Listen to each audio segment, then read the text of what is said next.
The walls are finally closing in on Joel Deering, the sinister solicitor whose trail of destruction has terrorized Weatherfield for months. After escaping justice for far too long, there is now a glimmer of hope that Joel will be held accountable for his heinous crimes. Monday's September 16 episode of Coronation Street provided the biggest hint yet that Joel's downfall is imminent. And it's all thanks to the relentless pursuit of justice by his ex-fiancée, Dee Bailey. Ever since Joel began tormenting Lauren Bolton, Dee has been determined to bring him to justice.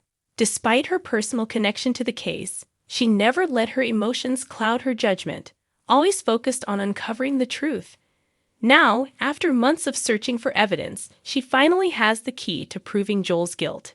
And it comes from an unexpected source: his former employers at the prestigious law firm, Walcott's. The episode revealed that Joel's time at Walcott's, where he was supposed to be helping vulnerable young people, holds the secrets to his crimes. While Joel continued to wreak havoc in Weatherfield, including confirming plans to sue Carla Connor for slander, Dee and DS Lisa Swain had been working behind the scenes to build their case. With help from Daniel Osborne and his contact, social worker Nikki Wheatley, Dee was able to track down a former victim of Joel's, Ellie. Ellie's story was one of manipulation, grooming, and abuse.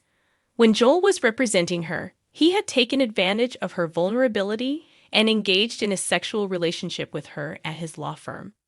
After the scandal came to light, Walcott's acted quickly to cover it up. They forced Ellie to sign a non-disclosure agreement, NDA, and fired Joel, sweeping the entire incident under the rug. For months, Ellie had stayed silent, too traumatized and fearful of the consequences to come forward.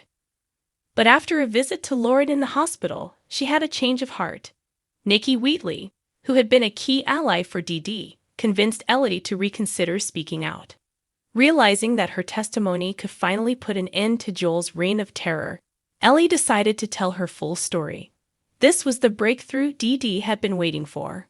Armed with Ellie's account, Dee marched into Walcott's and confronted them about their role in Joel's crimes. She made it clear that she knew the truth about Joel's firing and the NDA they had used to silence Ellie. With no other option, Walcott's lawyers agreed to cooperate, willing to give evidence against Joel to help bring him to justice. It was a major turning point in the case. DS Swain quickly leveraged this new information to convince the Crown Prosecution Service, CPS, to reopen the criminal investigation into Joel. The evidence from Walcott's, combined with Ellie's testimony, was exactly what they needed to finally build a solid case against him. As Dee watched the investigation gain momentum, she allowed herself a moment of cautious optimism. "I really think we've got him," she told DS Swain, her voice filled with determination. This is the beginning of the end for Joel Deering. Joel, unaware that his past was catching up with him, continued to scheme and plot in Weatherfield.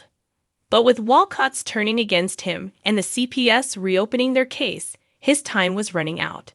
For the first time in months, it seemed that justice might finally be served. While Dee celebrated the breakthrough, she knew that the fight wasn't over yet. Joel had proven himself to be slippery and manipulative, always one step ahead of the law. But with the new evidence in hand and Ellie's courage in coming forward, Dee felt more confident than ever that Joel's downfall was imminent. The residents of Weatherfield, particularly those who had been targeted by Joel, could finally see the light at the end of the tunnel. The criminal case against him was stronger than ever, and with the support of Ellie, Walcott's, and DS Swain, it seemed inevitable that Joel would face the consequences of his actions. As the case moved forward, Dee braced herself for the final battle. Joel may have eluded justice before, but now the tables had turned. His sinister deeds were finally coming to light, and the walls were closing in.